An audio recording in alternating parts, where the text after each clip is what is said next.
आमदार विधान परिषदेचे विरोधी पक्षनेते पद ज्यांनी भूषवलं ते अंबादास दानवे।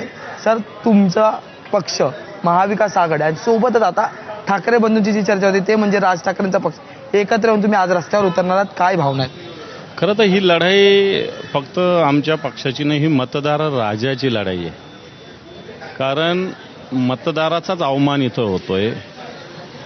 निवडणूक आयोग जो आहे वेगवेगळ्या बातम्या येत आहेत। आता काल एक बातमी वाचली, नवी मुंबईच्या आयुक्तांच्या निवासस्थानावर 100च्या वर लोक। हे काय प्रकार आहे? खरं तर सत्ताधारी पक्षांनी पण याच्यात सहभागी झालं पाहिजे, कारण हा लढा लोकशाही वाचवण्याचा लढा आहे। जर तुम्ही सहभागी होत नाही याचा अर्थ तुमचाच याच्यात सहभागी असं क्लिअर होतं। आज निवडणूक आयोग मतदार याद्या नीट करू शकत नाही, एवढी मोठी देशातली यंत्रणा वापरतात हे लोकांनी मतदार यादी नीट करता येत नाही। ते मोठा विराट हा मोर्चा आहे, तुम्ही म्हणता ते मोठा विराट मोर्चा आहे। हे बघ, सगळे विरोधी पक्ष एकत्र येत आहेत। एवढ्या राजकीय पक्षाचे फक्त कार्यकर्ते जरी आले तरी तो विराट मोर्चा होईल, पण याच्यात जनता पण मोठ्या प्रमाणावर सहभागी होणार। हा मोर्चा न भूतो न भविष्याती होईल। आजच्या या संपूर्ण मोर्चात आणखी नवीन काय उलगडे होऊ शकतात?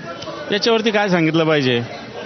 आदित्य साहेबांनी ज्या पद्धतीनं सांगितलं सगळ्या मतदारसंघातलं, राज साहेबांनी ज्या पद्धतीने सांगितलं, इथं शिवसेना भवनात येऊन भाजपच्याच नेत्याने आम्हाला इलेक्ट्रॉनिक वोटिंग मशीन कशी चालते दाखवलेलं आहे।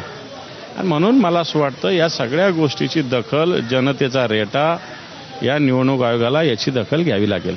आमच्याशी बोलण्यासाठी होते अंबादास दानवे यांनी हे म्हटले की आमच्या मोर्चाची दखल आता निवडणूक आयोगाला घ्यावी लागेल। व्हिडिओ जर्नलिस्ट विनय राजभरसह मी अजय माने, एबीपी माझा मुंबई। त्याच्या विरोधकांच्या मोर्चाच्या प्रत्येक अपडेट